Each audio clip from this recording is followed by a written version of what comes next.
which is conjecture. Certainly, although it's not certain, but it's conjecture. Nunam. They talked among themselves in astonishment. Nunam indicates conjecture. Quote, Vasudeva was not like this before. Now he has become a real sage because he makes authoritative statements like the sages.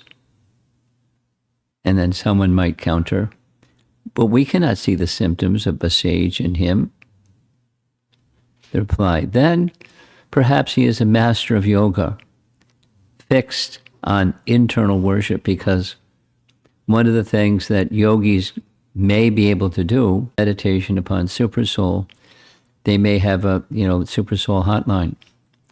And in their heart, they can see and understand things that other people can't see because they're yogis.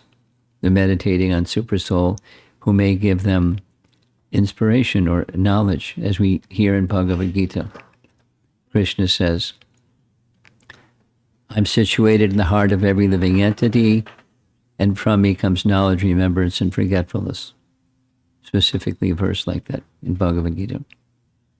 Sarvasya jaham riddhi sanivishto mataksmritir jnana apohanamja.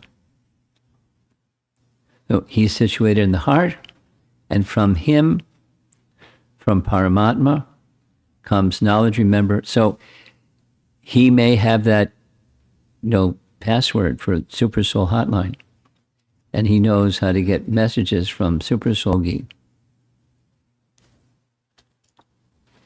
And he goes on. But what is the reason for saying this? Answer, he saw these disturbances. He's out of Kundundubi. The drums announce his qualification for this, that is birth. Then reply, perhaps in a previous birth he was a sage or yogi. Now he has been born as Vasudeva. Because he is omniscient, he spoke in this manner. This is how they thought. So it's conjecture, nunam. And what we did yesterday, going to be more of it today. There was a document that was a PDF document that was circulated, and I'm going to be reading a few things from that PDF document, hopefully. Yeah.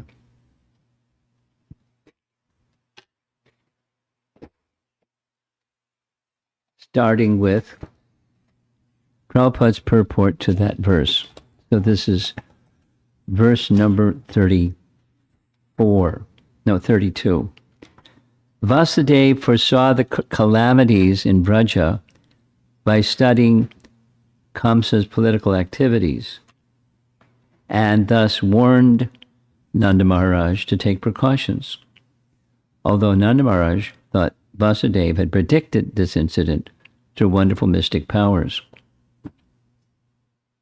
By mystic powers gained through the practice of Hatha Yoga, some persons can study and understand the future. Yeah. And here's Sanatana Goswami's commentary. Those of you that are a little newer, Sanatana Goswami is one of the eldest and principal followers of Chaitanya Mahaprabhu, who lived in Vrindavan, under the order of Mahaprabhu to live in Vrindavan. And he wrote many, many, many literatures, beautiful literatures. And he wrote, one of the literatures was a commentary on Srimad Bhagavatam. So his commentary reads, they talked among themselves in astonishment. Oh, this is the same as what Jiva Goswami wrote. Here's how it worked. Jiva Goswami was the younger of the six Goswamis. The youngest of the six Goswamis was Jiva Goswami. Jiva Goswami had two uncles,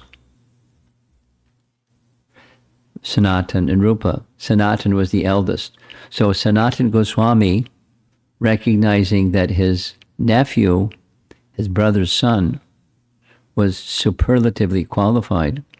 He asked Jiva Goswami, please take my manuscript, which is a commentary on Srimad Bhagavatam, verse by verse by verse. Take that, 10th canto, verse by verse, and edit it. And if you find something that needs correction, please bring it to my attention. That's how trusted he was. This is his nephew, but please do the editing. And so Jiva Goswami did two things. He edited it, and then he wrote a commentary on what Sanatana Goswami gave him. A commentary on the commentary.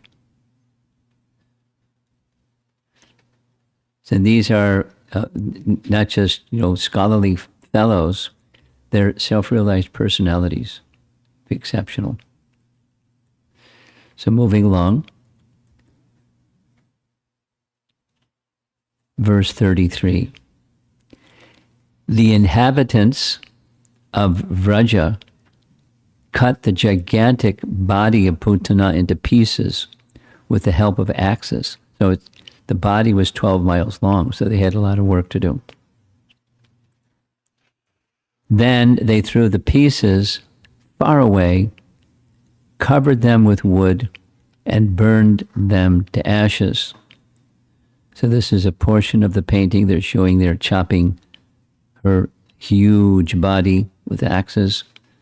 And in this painting, which is where that one is taken from, over on the left, at a distance, the pieces of her body was placed upon wood. The wood was burned, and the purpose of this we'll hear in a moment. The purpose was to take away inauspiciousness, because, let's look at the painting. At the painting up in the upper right is what we heard yesterday, part 3. And we heard yesterday, part 3, is the switch or the tail of a cow was moved swiftly before the body of Krishna. His body was bathed in cow urine, and milk products were it was a whole abhishek, but they had such conviction in brahmanas and cows that purification and protection was with that method, and mantras. There's simple village ladies, but they knew all these procedures. So that's the upper right. And the lower center, they're chopping the body. And then seated in the chariot, or in the left, that's Nanda Maharaj watching the business. And over in the far left, they're burning the body. So here's Srila Prabhupada's purport. Merely killing a serpent is not sufficient. After it is killed, it must be cut to pieces and burned, and then the danger will be over. Putana resembled the great serpent, and therefore the cowherd men took the same precautions by burning her body to ashes. Meaning, the dead body can come back to life, or who knows what. The procedure of the time when a poisonous serpent, as cobra in this case, or whatever, dies, then you don't just leave it. You burn it so it can't come back to life, and cause disturbance. So here's another painting depicting. They're chopping the body, and then they're putting the pieces of the body in a big, big, big fire and getting rid of the body. Here's 3 commentaries very similar to one another. At the order of Upananda, who's Upananda? Upananda is the eldest of the brothers who, Nanda was the middle brother, Upananda was the eldest, there's 5 of them. And when it was time for Panjanya to transfer the kingdom to the next generation, he gifted the kingdom to the eldest brother, Upananda. And at the very ceremony when Upananda was being honored, he said, actually, I'm Upananda and he's Nanda. So he should be the king, and Nanda accepted the king of the cowherds title.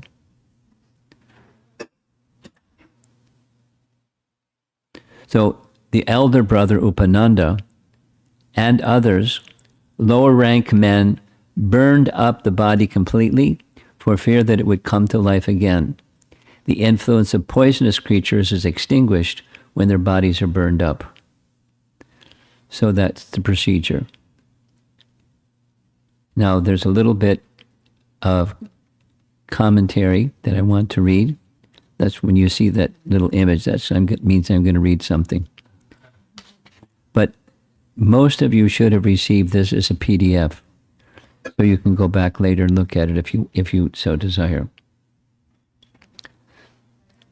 All the residents of Braja cut the gigantic body of Putana into pieces and piled it up with wood for burning. When all the limbs of Putana's body were burning, the smoke emanating from the fire created a good aroma, like agura and sandalwood. This aroma was due to her being killed by Krishna, which means that the demon Putana was washed of all her sinful activities and attained a spiritual body. The material body was left behind, and it doesn't, the normal smell of burning flesh smelled different. Her body had become spiritualized. The rain falling through that fragrant smoke saturated the earth with a sweet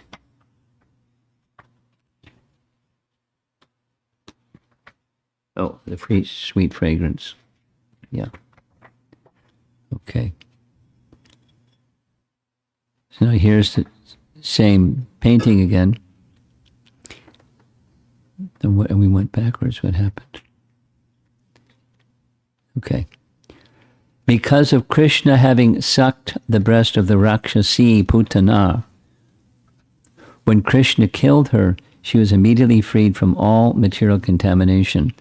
Her sinful reactions automatically vanished, and therefore, when her gigantic body was being burned, the smoke emanating from her body was the fragrance of aguru incense. So,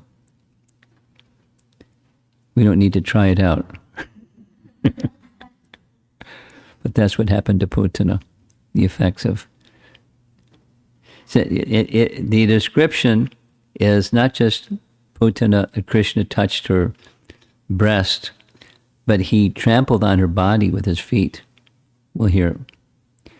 The smoke that rose from her now purified, burning body was fragrant like ela, lavanga, shrikanda, tagra, and aguru. Sounds like an incense shop. Some Loy Bazaar.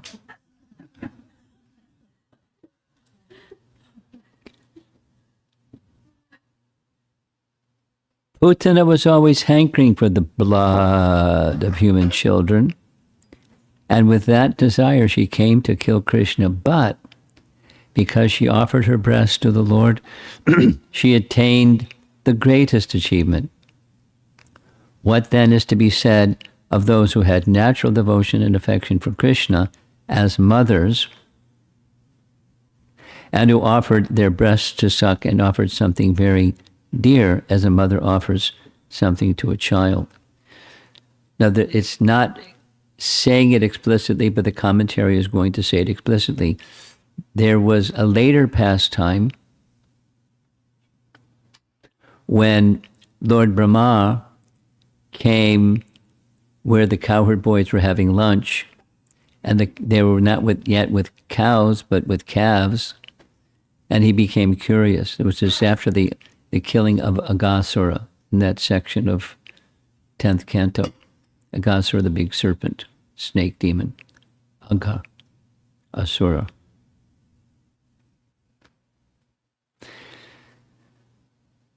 He was curious.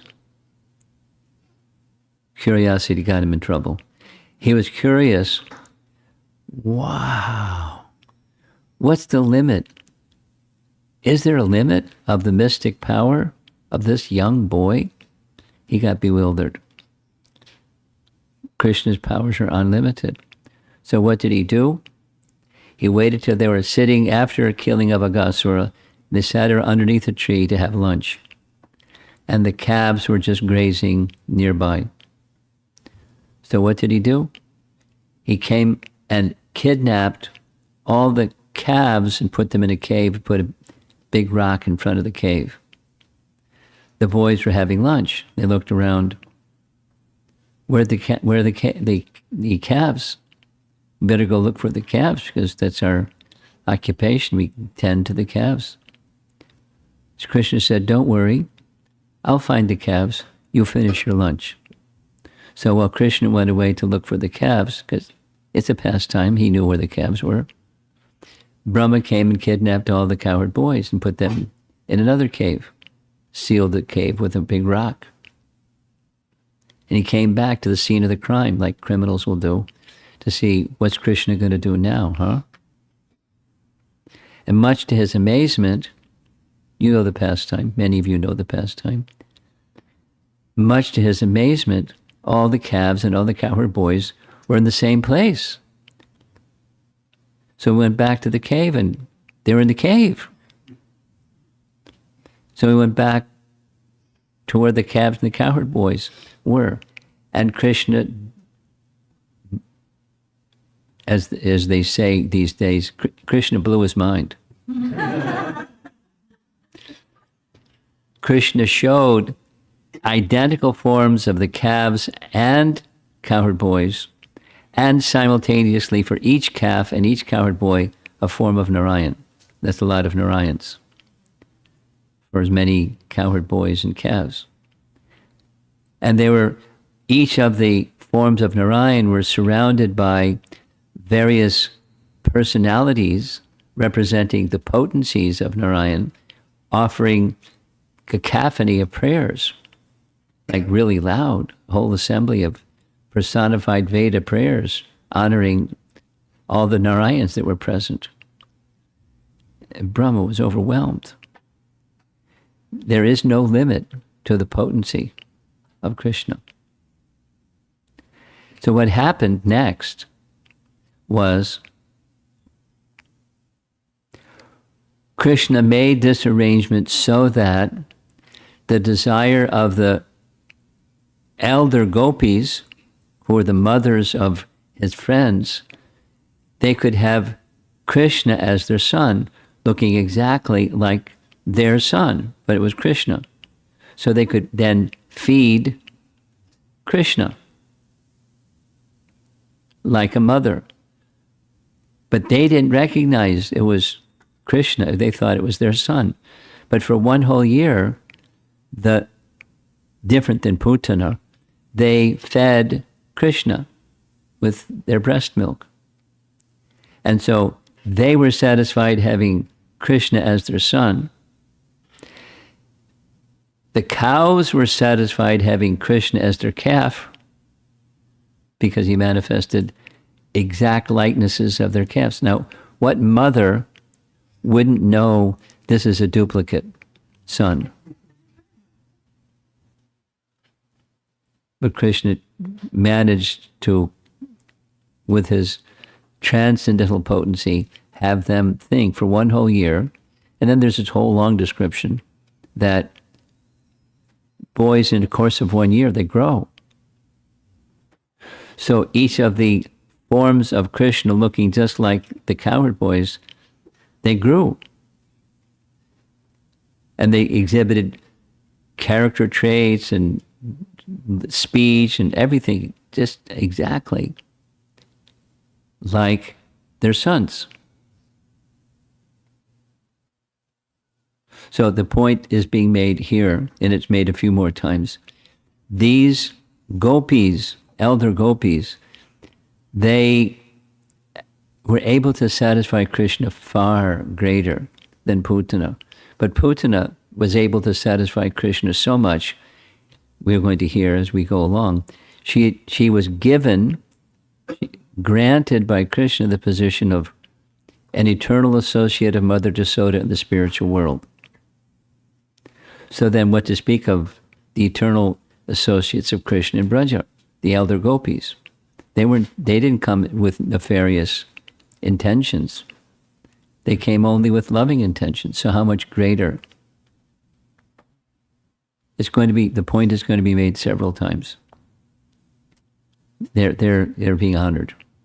I mean, Mother Jasoda, chief amongst all, but those who were intimately associated with Mother Jasoda and thus intimately associated with Krishna, they're also being honored in a very special way because they're worthy of that honor. Vishwanath Chakravarti Thakur writes, if a person offers service with an attempt to kill and attains the goal of life, how much more will the person attain who offers with a neutral attitude, like a meditator? And how much more will the person attain who offers with faith? Showing some Hare Krishna guys chanting japa. And how much more will a person attain who offers with pure bhakti?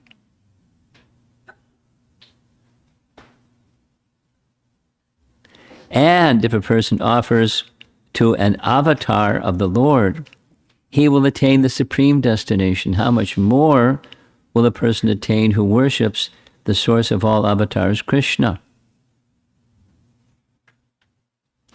One more. If one offers a poisoned breast to Krishna and attains the supreme, how much more one will attain by offering a more poisonous object? If one offers a dear object, certainly one will attain a higher destination. But if one offers a dearer object, then how much more will he attain? And if one offers the dear most object, certainly he will attain the highest destination.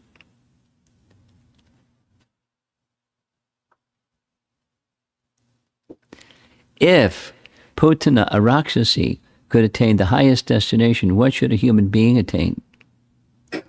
If one is a devotee, how much more will he attain? And if he is a lover of the Lord, will he not attain the highest award? Then, what to speak of the elderly gopis? Here's they are, the ones that had Krishna manifest as their son. These gopis, who had extreme affection for the Lord during the stealing of the calves by Lord Brahma, offering their breast milk to Krishna favorably, though they were not his mother. He's not done yet. Mother Jasoda, paying respects to Yashoda from a distance, having put her in the highest position, I will write no more because it is beyond words.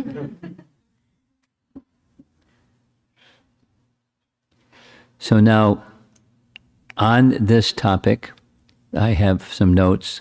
Again, many of you received the PDF, so now we're going to go to Jiva Goswami's comments because they're much longer.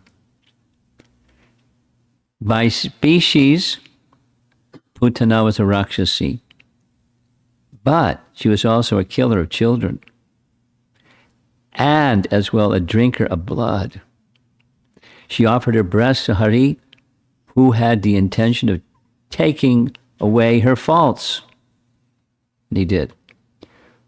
What to speak of giving with external hatred to Paramatma, who gives general benefit by giving power of knowledge and action to almost dead internal and external senses, and of giving to Krishna, who naturally attracts all hearts to himself by revelation of his qualities, his ocean of qualities.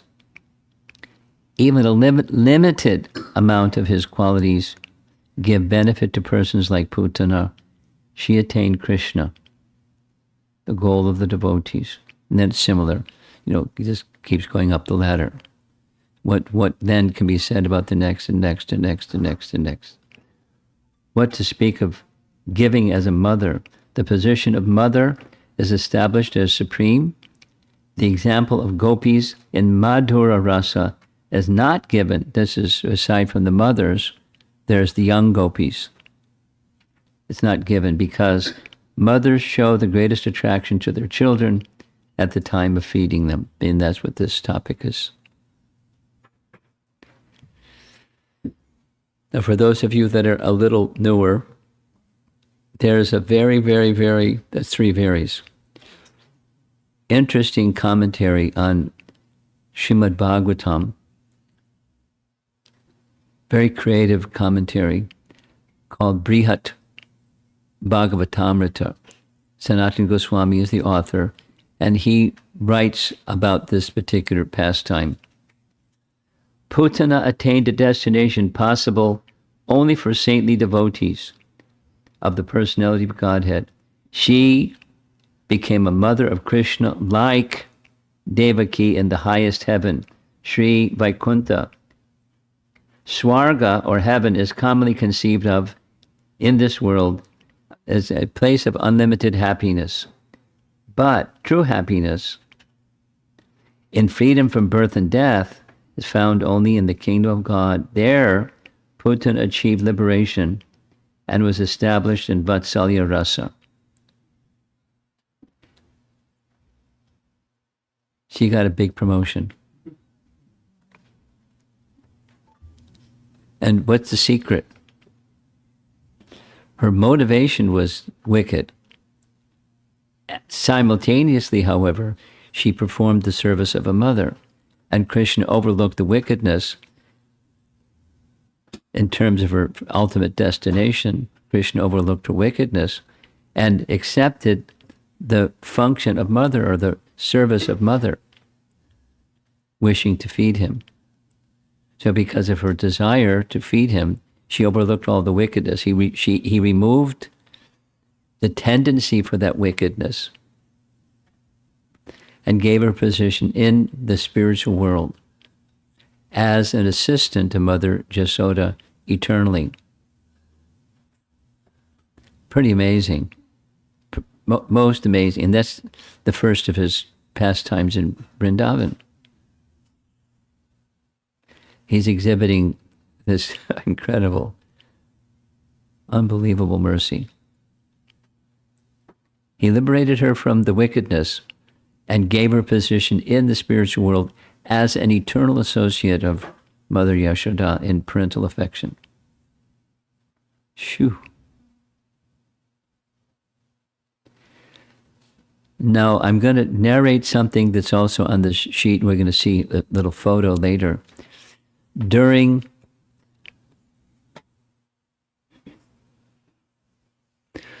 I'm going to go to Chaitanya Charitamrita. Some of you that are newer, you don't know what that is. Quickly, Krishna appeared in the previous yuga, towards the end of the previous yuga, the end of Dwapara Yuga. When Krishna left, Kali Yuga begins shortly thereafter. There's a little sandhi, a little juncture of time. Kali Yuga begins. Krishna's parting instruction in the end of Bhagavad Gita is surrender unto me. Sarvadharmam parityaja mam ekam sharanam. Mam ekam sharanam. Surrender to me alone. Krishna left. Kali Yuga began. And Krishna's in the spiritual world contemplating, you know what? It's Kali Yuga.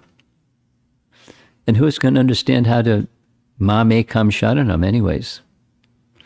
So I have to make some special arrangements so that people can know how to. So I could send someone or give some instructions or something, but the very best, because Kali Yuga is a dark age, I'll come myself. I'll come myself and give the teachings how to. So that's a little introduction to who is Lord Chaitanya. Lord Chaitanya is Krishna himself, in the mood of a devotee of Krishna, teaching how to. Mam ekam sharanam.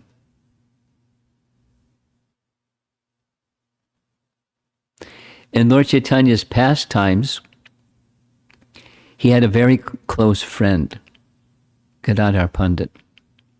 Gadadhar Pandit, like Chaitanya Mahaprabhu, who was Nimai Pandit, they're brahmanas. Very elevated, not just, with a title. They're very elevated, very learned, excellent personality. So Gadadhar Pandit was invited by another one of his friends who was a really good singer. And the real good singer had a plan. He wanted to take Gadadhar Pandit to meet a very eminent Vaishnav named Pundarik Vidyanidhi. But most of Lord Chaitanya's associates, at this time it's just Nimai Pandit,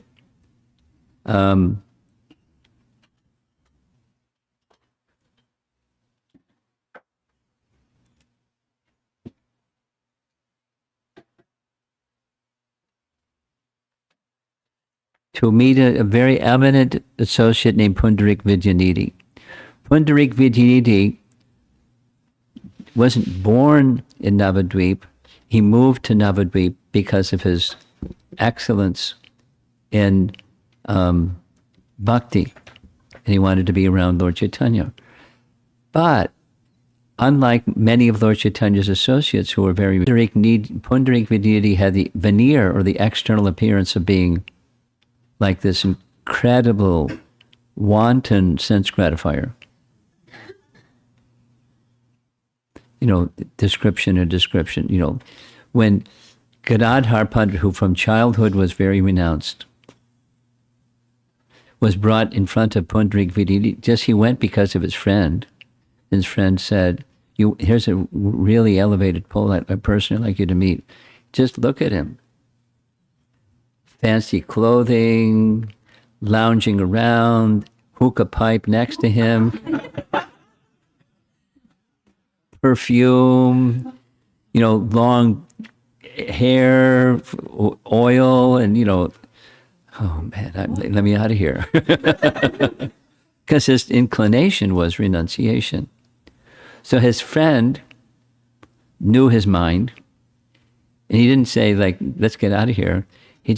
He decided instead, I'm going to recite 2 verses, because his friend was a very good singer.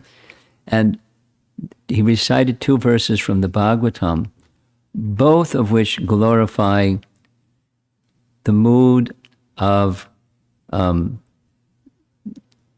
love that Krishna had for his devotees.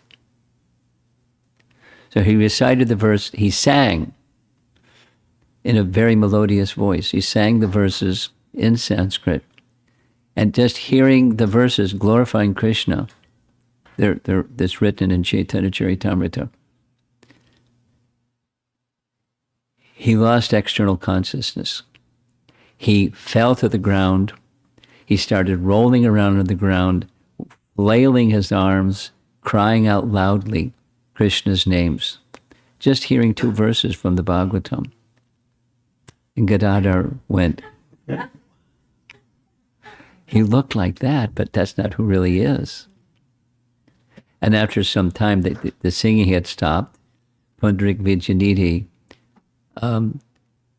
came to regular consciousness, and he apologized. He said, I have epilepsy. And sometimes I go into convulsions like this. Please excuse me. It wasn't epilepsy. It was an external exhibition of extreme states of bhava, bodily transformation, tears, trembling, hair standing on end, rolling on the ground. He had lost contact with the external world just from hearing 2 verses from the Bhagavatam. And one of those verses is one of the verses that we just heard.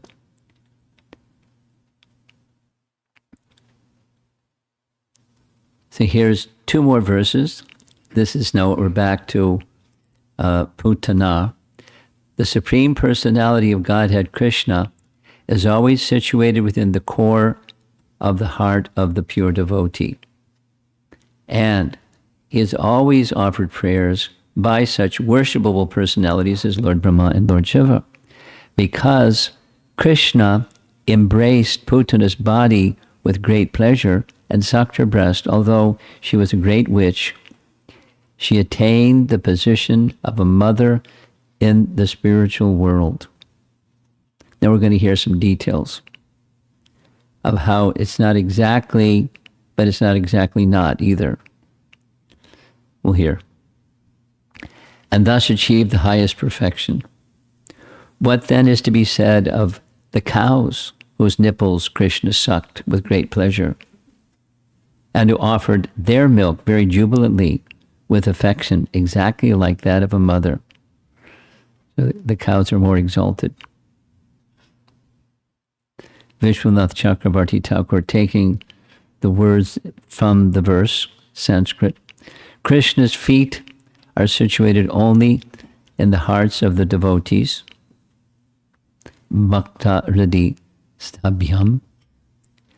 But Putana was neither a devotee nor a non-devotee. She was an enemy of Krishna. Well, Krishna's lotus feet are worshipped by worshipable personalities such as Brahma and Shiva. This is when Devaki was in her 8th pregnancy, and the demigods know what's going on, and they're offering their prayers. But Putana did not worship Krishna's feet. Rather, she did the opposite. At the time of her death, Putana tried to dislodge Krishna's feet from her chest. Unable to do so, she began to beat them with all her strength. Here's prayers being offered to Krishna by personalities, exalted personalities. Completely, Krishna stepped on Putana's forcefully with his feet, not just touching her. Heavenly planets, Swargam. Where did Putana go at the time of her death? She attained Vaikuntha. This is explained in the Bhagavatam, 11th canto, chapter 7. Lord Brahma, Lord Shiva, and all other planetary rulers are praying to live in Vaikuntha. Lord Brahma says, this is in his prayers after the stealing of the calves and cowherd boys, Putana attained you along with her family members. According to these two verses, the word Swarga must mean Sva Vasam, your personal abode, or Vaikuntha. The word does not refer to the material heavenly planet called Swarga. So this is Krishna and Balaram playing with Vasudeva, Nanda and Jasoda in their childhood pastimes. And these little boys look like toys. But that's the artist. What can I say? Janani Gatim, the destiny of a mother. Which Vaikuntha planet did Putana attain? This verse explains that Putana attained the same planet as Mother Yashoda. Janani Gatim. Therefore, Putana attained Goloka. But her position was predominated by happiness and reverence. We saw this painting before. This is Yashoda bathing both Nanda and Balaram, Krishna and Balaram. This is a detail, but it's an important detail. She did not attain the place predominated by service and prema. One cannot say that she attained the status of a mother. Jiva Goswami. In the subsequent verse states that that place is reserved for those who are anuragi, with pure loving attachment for Krishna. Here, verse 38 says that the cows and motherly gopis who fed milk to Krishna during the Brahma Vimohan Leela attained a higher destination than Putana. It's a subtle point, but I'll say it again slowly. She attained a position like a mother. They attained the position of mother. And of course, there's the eternal Yashoda. And then there's those that assist Yashoda. And then there's those that assist Yashoda. And that's the position. So she was assisting, in the entourage of assistance in the spiritual world, in Goloka, but not the same. Here's that verse, that one of the two verses that Mukunda was the singer. He sang this verse for Pundarik Vidyanidhi, Aho Bhakiyam Stanakala Kutam. It's a celebrated verse. Aho Bhaki.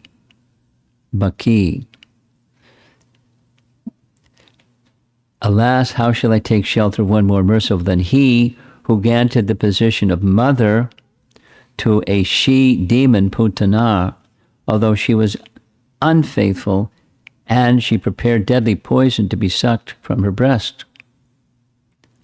And in yellow letters, Dhatri Uchitam Lebhe Gatim Dhatri Uchitam. She attained a position or a status like a nurse. Uchitam, not Dhatri, but like. Is the point clear? It's our acharyas they're doing their service, but they're also having fun. Taking the words and looking at the words under a magnifying glass and then putting that image under a magnifying glass and what's being said. Because Shukadeva Goswami doesn't make errors. She attained Goloka, but a position like a nurse, not the same as a mother, but like a nurse, because nurses may also attend to the needs of a child. That's what nurses do. In the maternal section, a nurse may do like that, but it's not the same. And here's a very nice writing of Rupa Goswami. Nataka Chandrika. There's the Sanskrit at the top. While hiding malicious intentions in her heart through fake maternal love, Putana, the witch, having an illusory, beautiful form, attained Vraja. Being extremely pleased with her, the Lord of the spiritual world forcibly drank her breast milk. He then ensured that she does not get to drink breast milk ever again. Rupa Goswami is a poet or a kavi.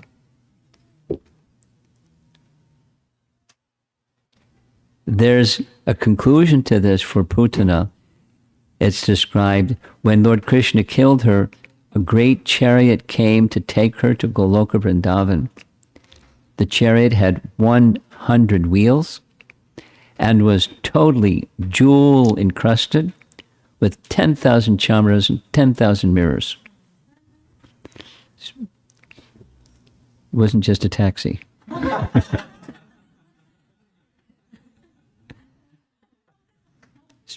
Welcome to the spiritual world.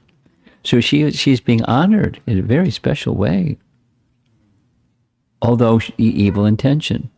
So this is something to be understood from all of this is how Krishna he'll choose to do what he wants to do, but he may overlook shortcomings. Fortunately for us, we have shortcomings, and it's the service that we do. Even intention may be not the way it should be, but Krishna overlooks that, at least in the case of Putana.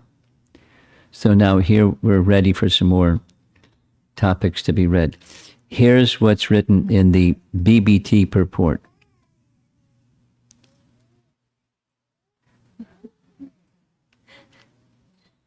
Okay. These verses explain how devotional service rendered to the Supreme Personality of Godhead, whether directly or indirectly, knowingly or unknowingly, becomes successful. Putana was neither a devotee nor a non-devotee.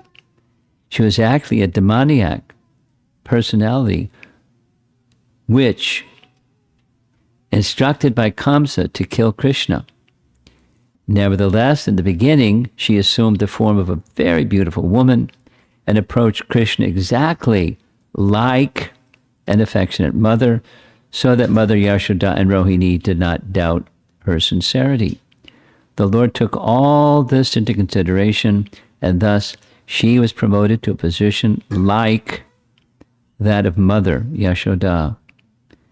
As explained by Vishwanath Chakravarti Thakur, there are various roles one may play in such a position. Putana was elevated to the position of a nurse and maidservant in Goloka Vrindavan to assist Mother Jasoda. It's pretty amazing.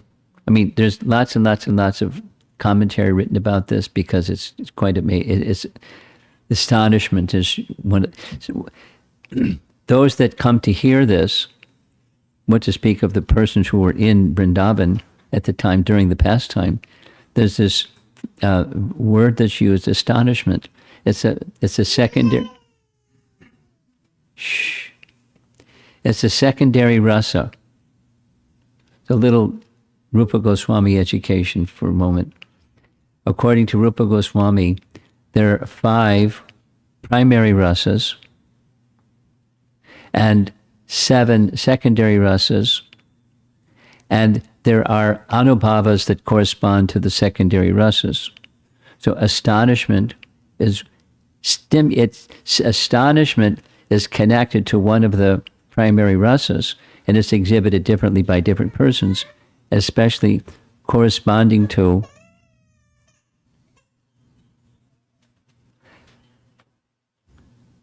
waiting for the next scream. Didn't happen. Okay.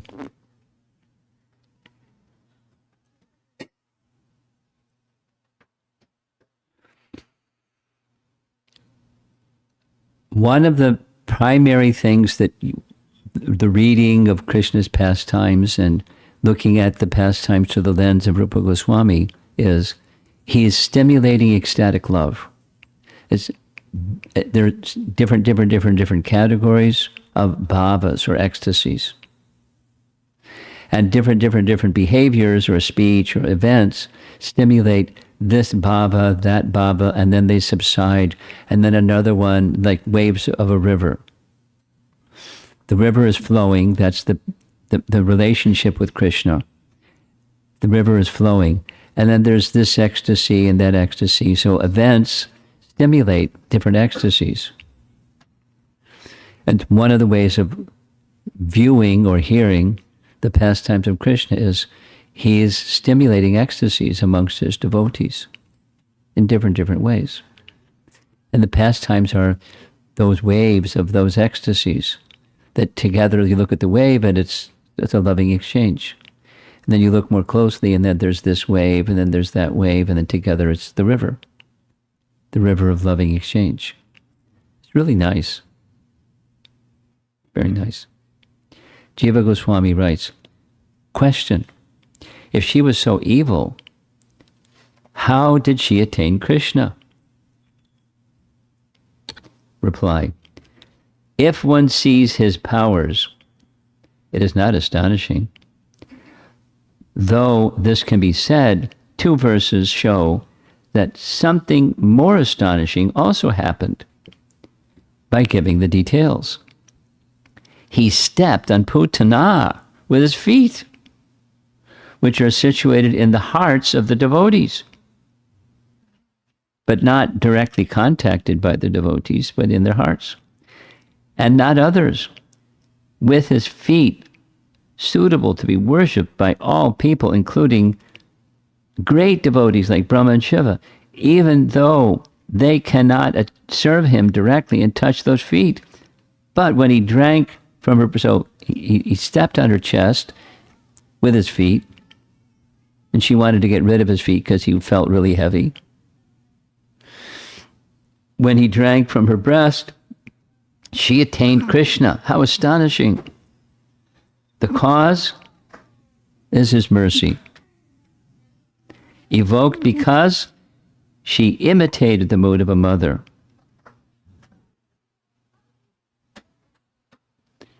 So we're almost done.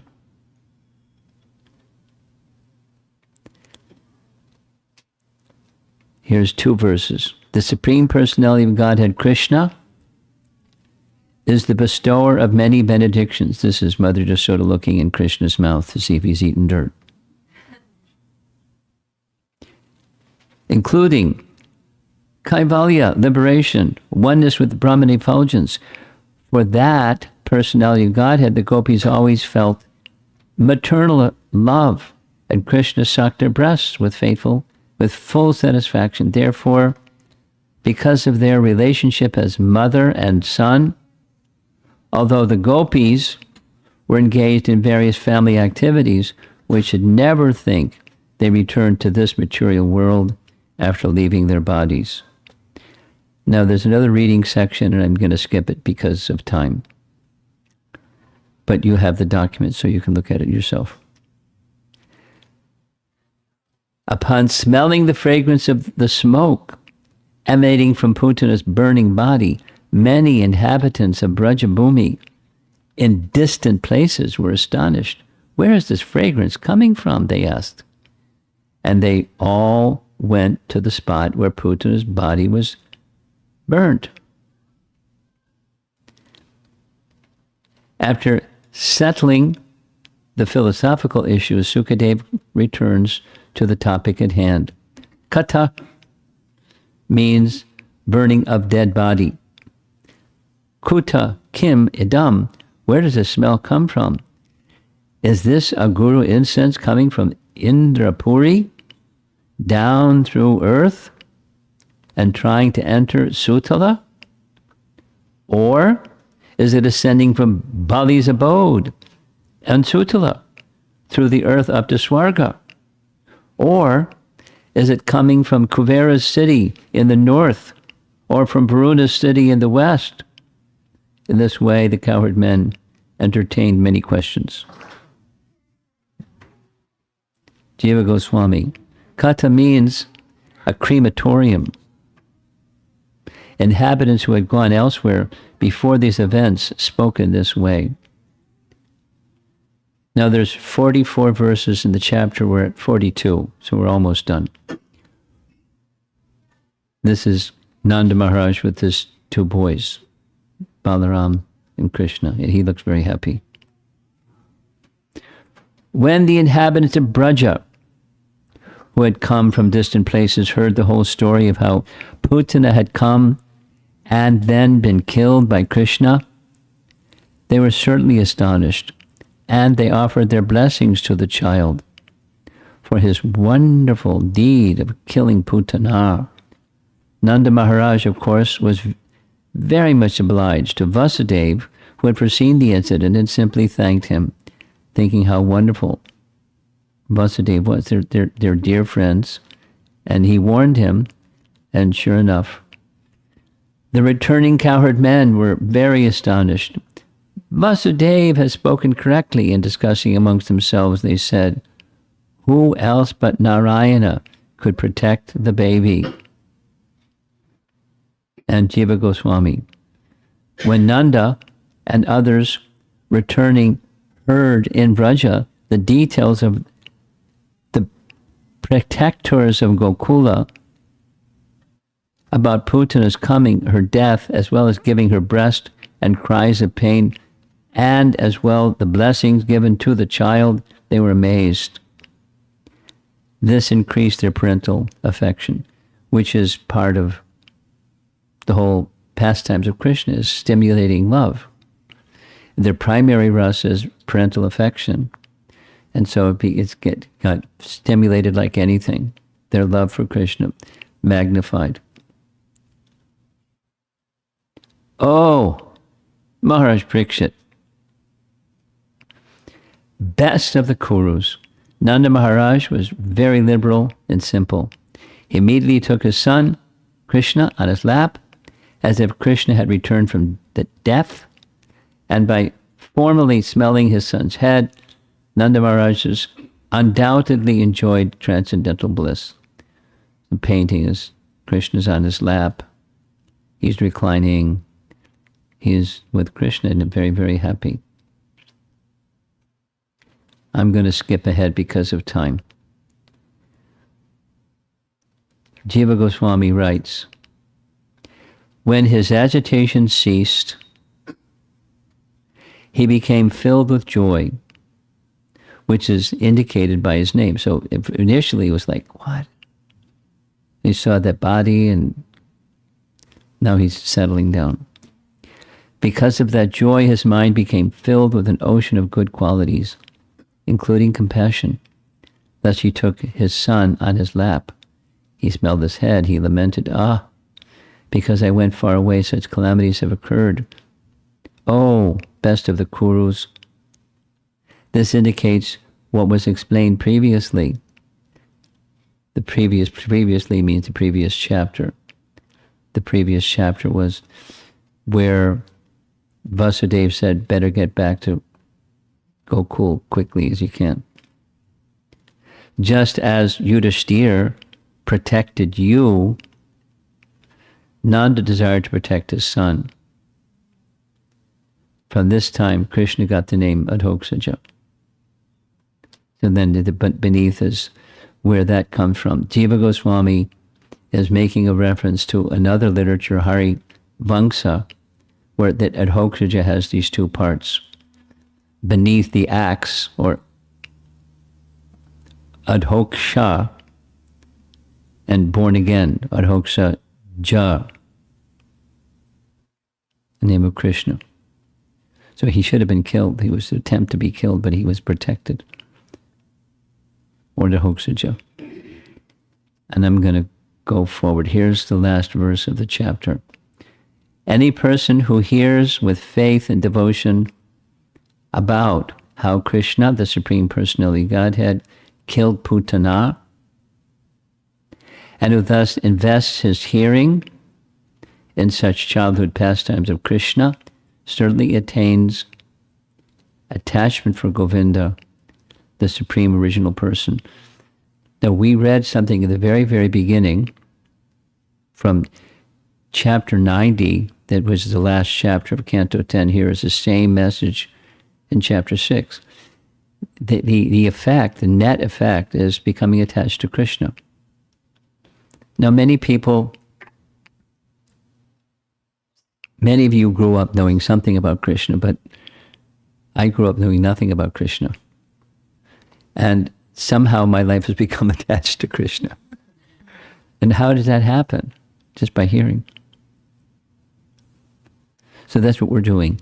So the spectrum may be way down here, somewhere in between, or way up there, whatever the position is in the spectrum of attraction or attachment for Krishna. Just keep hearing. And that's the nature of the pastimes of Krishna, or the nature of Srimad Bhagavatam.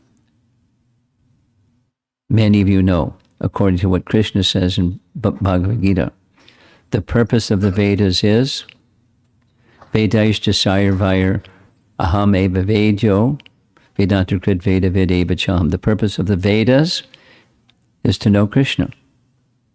And when you know Krishna, it's very easy to get attached to Krishna, supposing you don't. Now, many people don't. Even if they know something, they really don't know. What to speak of a lot of people. I mean, consider the population of Naperville. Or the world, or any slice of the population. How many people know Krishna? To know Krishna is to love Krishna. Or by the medium of loving service, one can come to know him. Not by scholarship, or by birth, or by, some other endowment, not by something material, by something spiritual. And the spiritual is the love and devotion with which, as this verse says, one who invests his hearing in such childhood pastimes of Krishna certainly attains attachment. And when with that attachment, then it's easy to love Krishna, just by hearing, attentive hearing. Here's Prabhupada's comment on this verse. The incident in which the great witch attempted to kill the child, but was killed herself, is certainly wonderful. Therefore, this verse uses the word adbhutam, meaning specifically wonderful. Krishna has left us many wonderful narrations about him. Simply by reading these narrations, as they are described in Krishna, the Supreme Personality of Godhead, that's the title of one of his books. It's a summary of the 10th canto. One gains salvation from this material world and gradually develops attachment to and devotion for Govinda, Adipurusha. So I think I'd like to end, I'm going to skip this commentary and just go to some conclusion. And the conclusion is, here's a question. Maybe some of you know the answer to this question. The first demon that Krishna killed was a woman. The first demon that Ramachandra killed was a woman. Is there some meaning to this? And there's different explanations. One of the explanations comes from Hari Suri. He's from a different sampradaya, but he has expressed this way. The first obstacle that any sadhaka comes across in his spiritual life is his desires, asha, for various material objects, such as association of the opposite gender, etc. The term asha is feminine. It is a feminine entity, and it is the root of all other anarthas in spiritual life. For this reason, the destruction of this inauspicious feminine entity, or asha, is needed at the very beginning. It's a commentary. Why? So in case you're asked, here's one explanation. It's a nice explanation. And there's another explanation that's more familiar to many ISKCON devotees, and that is, this is a painting of Bhaktivinoda Thakur during Chaturmasha. He grew his beard and chanted many, many rounds and studied the scripture like anything for the whole Chaturmasha season. Two of his 100 books, try writing a book. Two of his 100 books have this title, and there's a section in both of the books where he's describing Krishna's childhood pastimes and the obstacles of the demons that Krishna encountered in Vrindavan and how he removed obstacles. So specifically for a sadhaka, there's this, Putana is the first one, encountering a pseudo guru, or he uses this word, pretentious hypocrite. That's not a real guru. So that's an obstacle. And sometimes people don't get past that obstacle, but someone who's sincere, Krishna will help them. And then he concludes, this is our last slide. There's an internal, that's the external pseudo guru. Then the internal is the mind, where material logic and reason to understand the absolute truth takes over. Because many people aren't interested anyways. But some people that are interested, they turn to their mind and become tricked by their mind.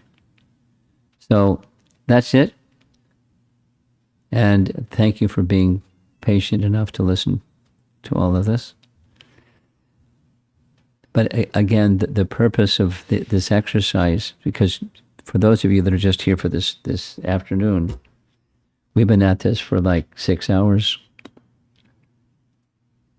And there's a reason, or an intention, a purpose. It's two things. Clearing away misconceptions and material affinities. Here, this, asha, part material desire, addressing them. And waking our normal attraction for Krishna. There's a teaching given by Chaitanya Mahaprabhu that love for Krishna is within the heart of every living entity. Now, there are lots of living entities that are covered, and that love for Krishna remains covered. But there's a way to awaken that covered love, and that's by hearing about him. And the more one regularly hears about him, then the coverings can be removed, and the love for Krishna that's in stages, love for that eternal object can grow. Will grow just by careful hearing. So that's what we've been doing. And I was requested to make some comment about the Srimad Bhagavatam set. Now, I'm a disciple. Once upon a time, I was a college kid. And I met at the university that I was attending, Prabhupada came to visit, along with Allen Ginsberg, and it was a whole thing. And from that point, that short 5-10 minutes of just hearing Prabhupada chanting Hare Krishna from a stage, and the brief talk that he presented, just that lava matra sadhu sangha sarva siddhi hoy, that brief interval made a dramatic impact in my life. And he dedicated so much of his time to providing to the world the commentaries, extensive commentaries, look at all the work he did, to give the world this topics of Krishna in Srimad Bhagavatam, plus many other things. But the Srimad Bhagavatam is the ripened fruit of the tree of Vedic wisdom, and encourage those of you that have it to read it, and those of you who don't have it, take Srimad Bhagavatam, even if it's just stays on your shelf. It's auspicious. What to speak of in different reading groups, you start to dabble and read a little bit, or regularly read. It brings auspiciousness into your family, into your life, into your whole spiritual direction in your life. Very, very, very special. So let's see if there's some discussion on the topics we've been covering, or anything else you'd like to talk about. And thank you for your patience. I'm a little long-winded. Krishna, Krishna.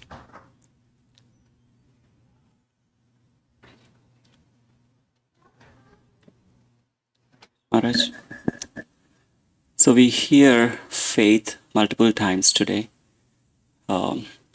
And in Bhagavad Gita, Krishna talks about Ananya Bhakta, a perfect devotee of him. He says that is one of the quality, having a great and transcendental faith on him. So, what is it like having faith on the Lord versus faith in anyone else or something else? That's a nice question. Let's step back. And according to Scripture, there are characteristics of the soul. One of those characteristics intrinsic to the soul is there's faith. But faith is immature or misguided, and the whole idea of spiritual life is to redirect that tendency, instead of, let's say, for example, faith in fruitive activity. Many people have faith in, I do something to get something, and that's going to make me happy. The something that I get is going to make me happy, so I dedicate myself with faith to fruitive activity. And then there's different varieties, unlimited varieties of fruitive activity that people do to find happiness, but they do it because they have faith in it. It's going to bring happiness, and I want happiness. So I have faith in fruitive activity. Or there's other categories. One may have faith in something else. Faith in speculative prowess. I'm a good thinker, and I can sort my way through any situation. Give me time, and I'll figure it out. I can get happiness that way. So we have faith in something, and the idea of the Vedas is to take that faith tendency and direct it towards transcendence, or towards that which is the source of everything, towards the Supreme. So bhakti is a science, it's a method, but has a very clear science to it of how that faith that's intrinsic to the soul can be raised to the platform of pure love.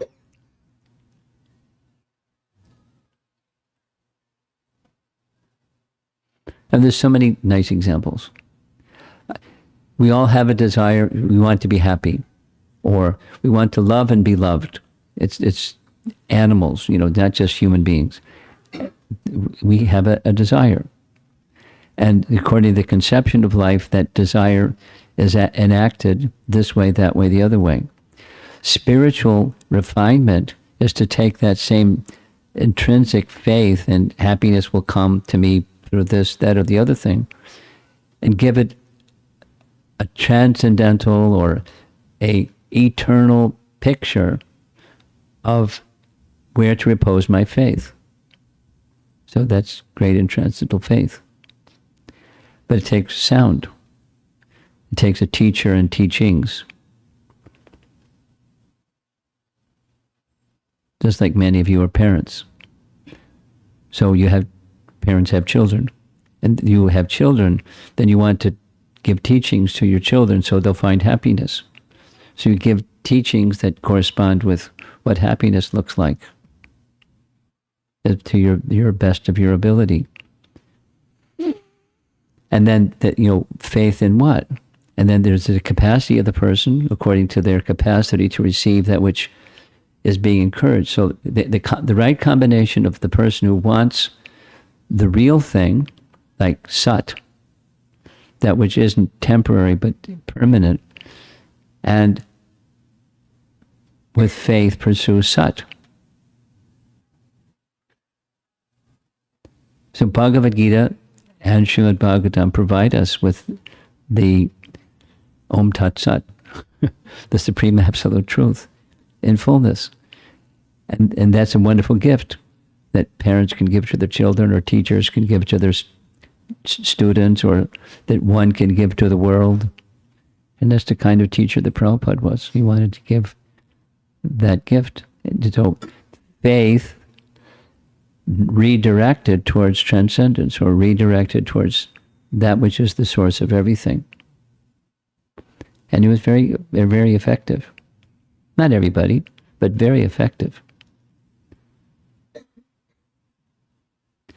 And to ensure that lived beyond his life, that's the books, the Bhaktivedanta purports.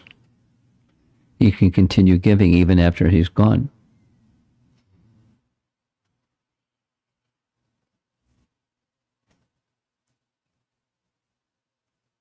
So elevating that which is intrinsic to the soul to the standard of perfection, of faith. Okay? Yes?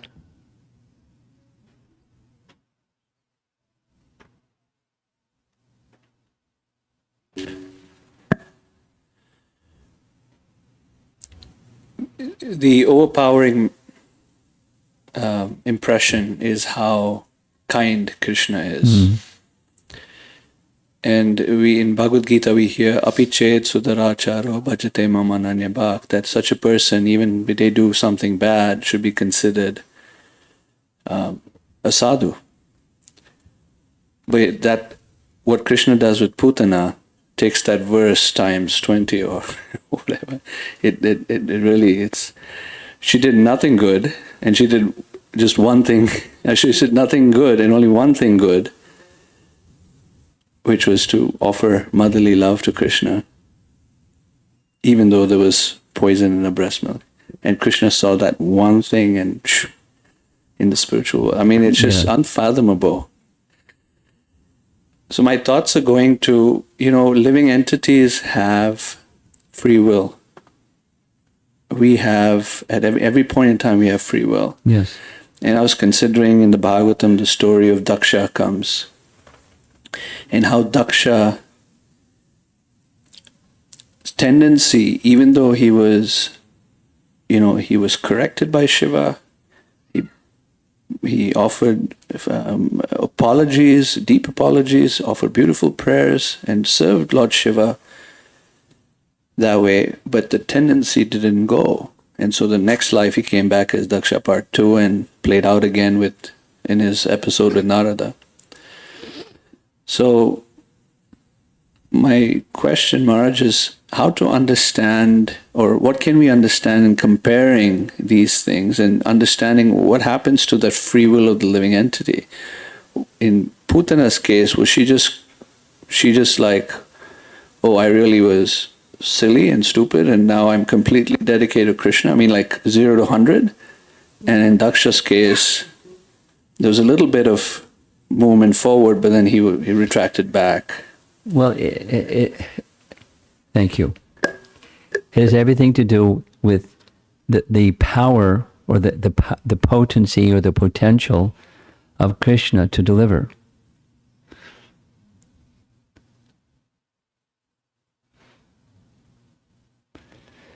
Lord Shiva's potential and Krishna's potential are not equal. Even other forms of the Lord compared to Krishna, they're not equal. So the nature of Krishna is unparalleled. And the reason is he's the original cause of all causes, sarva karana karanam. From him everything comes. That's the verses in Bhagavad Gita state that, aham sarvasya prabhavo matak sarvam pravartate. So he is the source, and his elevating potential is unlike any other entity.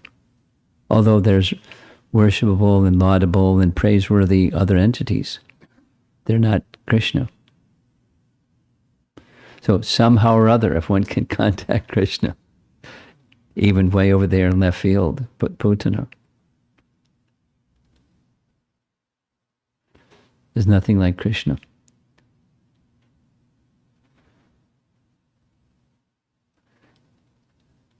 And I'm thinking, in response to your question and my response to your question, what did we do to get this mercy? What is there something back there that we did that enables? The answer is no.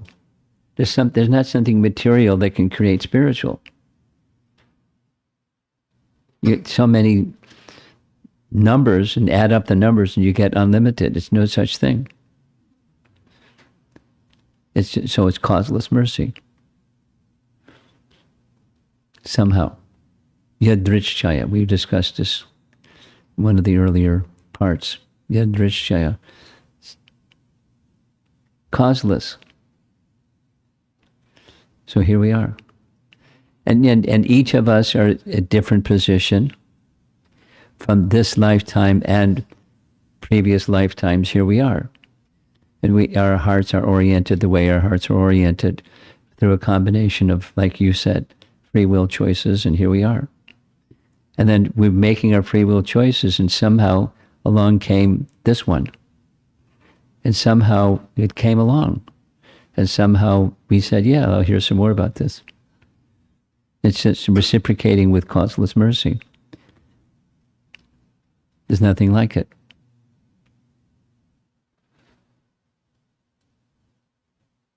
And there's no cause, no material cause, other than the merciful nature of Krishna and those merciful devotees of Krishna that want to help, be an instrument of Krishna,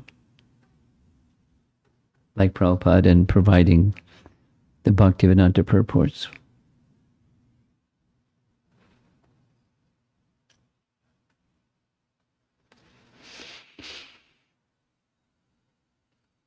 Anything else? Yes.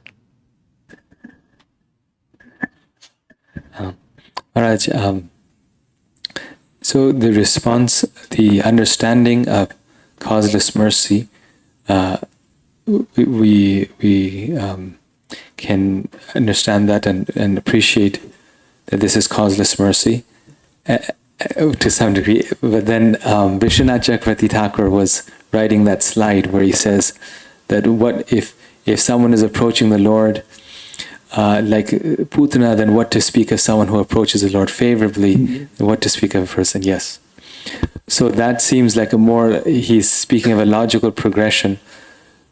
So using that logic that he's saying, does that mean that those thousands, millions of devotees who are approaching Krishna favorably right now in the planet contemporarily around us, are they going to attain a stage greater than Putana? No, not necessarily. They may or may not. Not necessarily. That is to say, someone may be given an inheritance.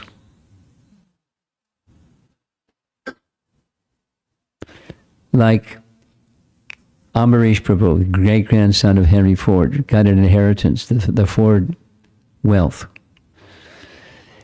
He had, some past punya to enable him to be an inheritor of that wealth. But now how are you going to use it? And some people can squander it or whatever, go nuts or, different things. His choice, not everyone that has an inheritance, but using it, very diligently in service to Krishna, service to Prabhupada and pure devotion, pure devotees, Krishna's glorification. So then it's multiplied millions and millions of times. So free will choices go along with receiving mercy. Mercy can come and then one can misuse it. There's an ongoing responsibility, whatever.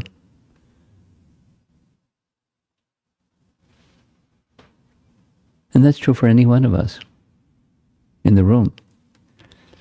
Some mercy has come our way in one form or another form. Some good fortune, some ill fortune has come our way.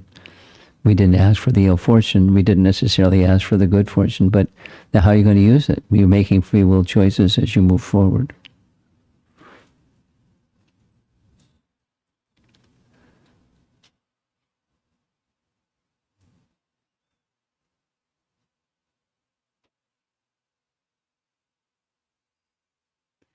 We can't go to the bank and tell the bank teller, I'm going to be Putana for a while. You know what I'm expecting, right? So we can't count on that.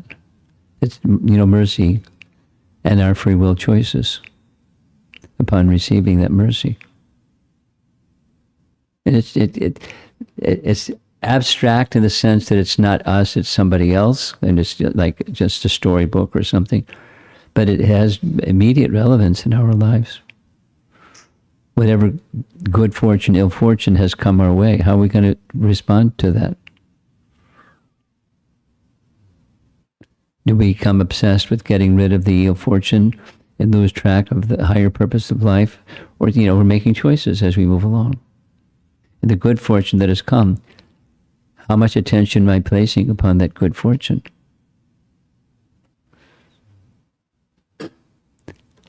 And to care for it nicely, use it, whatever little I may have, use it wisely, use it nicely, and give the opportunity to others according to capacity.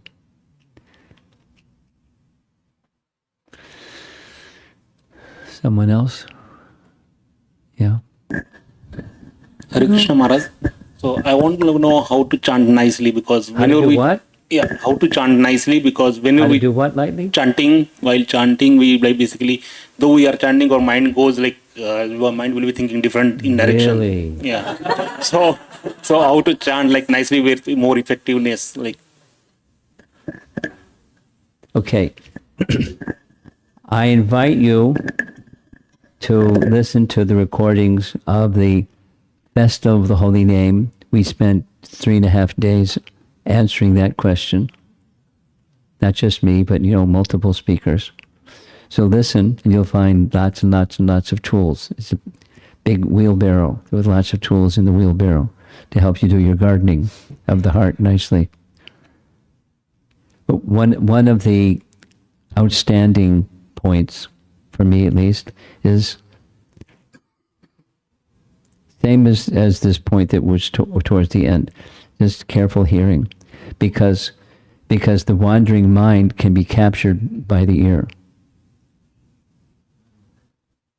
Or say the other way, if you're not hearing, the mind is going to rule, and it goes where it likes. Just say it the other way. If you're actually hearing, it can be intermittent, hearing distracted. But if you're hearing, the mind is anchored. The mind goes to where the ear is, not the other way around. Now, how to do that? But you're that's another question. So listen to the recordings. There's discussions on these topics. But the principle is here. That's meditation is fixing the mind on something. To fix the mind on something is most effectively accomplished by the ear. Shruti, or Shabda Praman, or spiritual sound. And the holy name is the essence of all of that spiritual sound.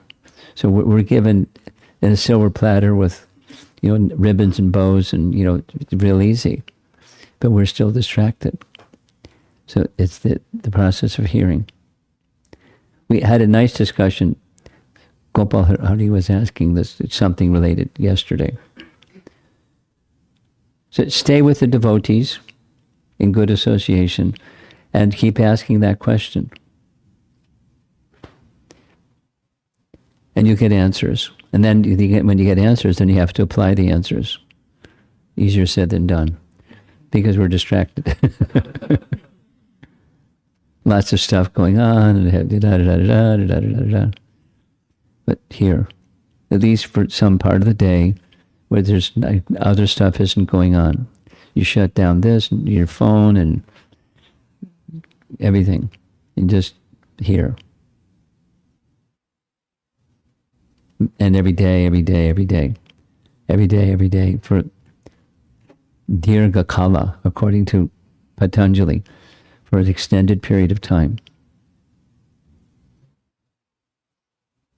Every day.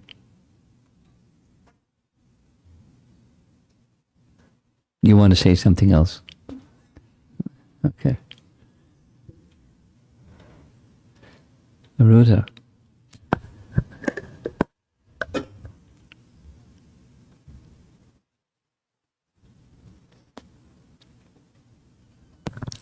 Hare Krishna Maharaj. I was thinking that yesterday you said, you were explaining how Putana, how Krishna took his time in killing Putana, like he was pressing all the pressure points and things like that. Yes. Generally, Krishna does it quite quickly, with Hiranyaksha, he slaps it under the ear, and this was like really long, I thought. It was like, I was wondering, what is it? It was like, because 24 minutes is not too long. I mean, it seemed like a little bit too cruel to me. And so I was wondering, is it because she's representing the false guru and it's such a heavy thing? No. Or He was being playful. Why not? Okay. One other thing, Maharaj, I was thinking, did Putana get Vraja Prem, Ragatmika Bhakti, or was it? No. No, it wasn't that then. Her position, that's a nice question. I'm saying no, but It's not, according to, for those that you that are a little newer in the audience here, she's asking a very specific question that comes from the teachings of Rupa Goswami of how to attain the prema quality that's found in Vrindavan. So he entered Vrindavan, but there's a sadhana or practice to attain that kind of love. She didn't follow the Ragatmika Bhaktas. She didn't do that. She was just awarded this, voila, mercy. And she's she, you know, that's where she is right now. She's with Mother Yasoda doing her thing. So it's to some degree spontaneous, but not by sadhana, but by bestowal of mercy. That's my understanding.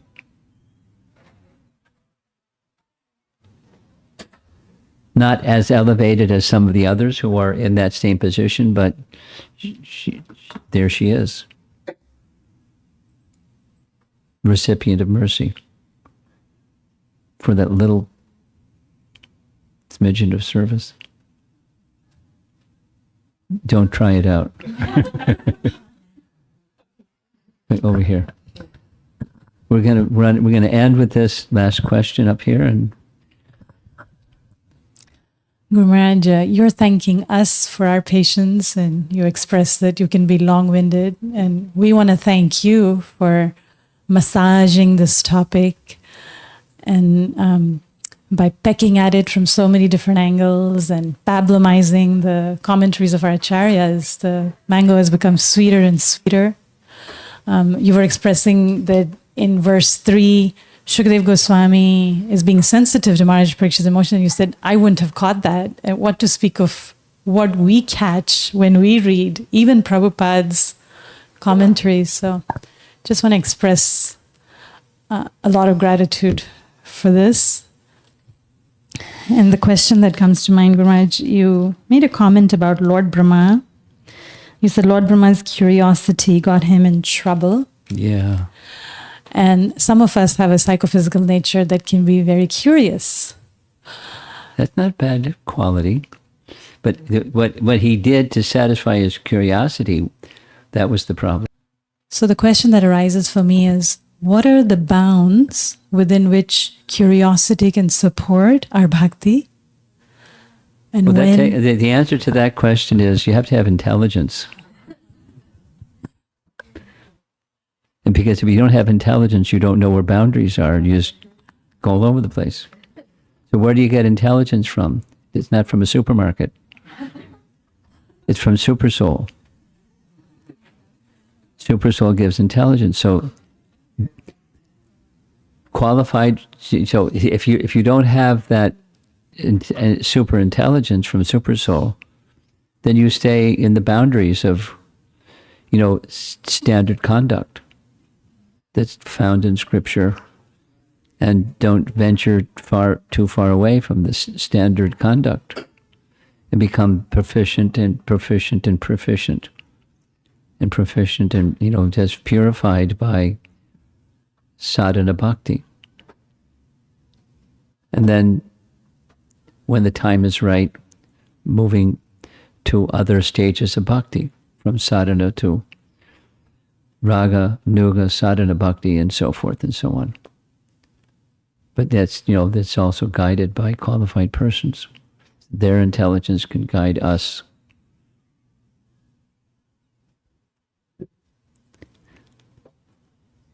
I'm a little concerned about a topic like this that may be not so relevant to some of the persons here. Okay. So those of you, I was asked to say something about Bhagavatam. It's really easy for me to do that because, it's the book is on the shelf, and the book is in my heart. So it's easy to say something about Srimad Bhagavatam.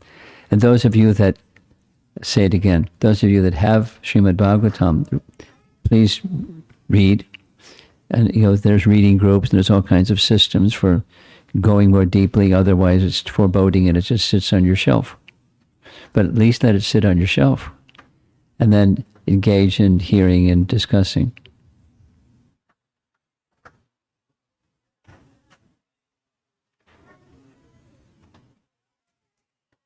And then there's formal systems of Bhakti Vaibhav study Srimad Bhagavatam consecutively from beginning to end. You know, for those of you who want to do that eventually, then there's facilities all over the world. Just today, somebody from India, from Madhya Pradesh, wrote to me saying, I've asked to enroll in the Srimad Bhagavatam systematic study program in Mayapur. May I have your permission? I said, yes, of course. She said, can you give me a letter of recommendation? Because the teachers require someone that wants to enroll, they got to get a letter of recommendation. So I said, you make a draft. And I'll edit the draft and send you the letter of recommendation. So, you know, this is somebody that's been practicing for some time. It's not that they're unfamiliar, but they want systematic study of this wonderful literature. There are teachers right in America that are teaching. They don't have that. You got to have a letter from somebody recommending you to take the course. But there's levels of involvement in hearing. So begin somewhere, and then stay somewhere, and move a little bit, and keep heading on the path to Krishna. Attachment to Krishna. Okay, thank you all very much for coming and patiently participating. And the kids are probably already had their lunch.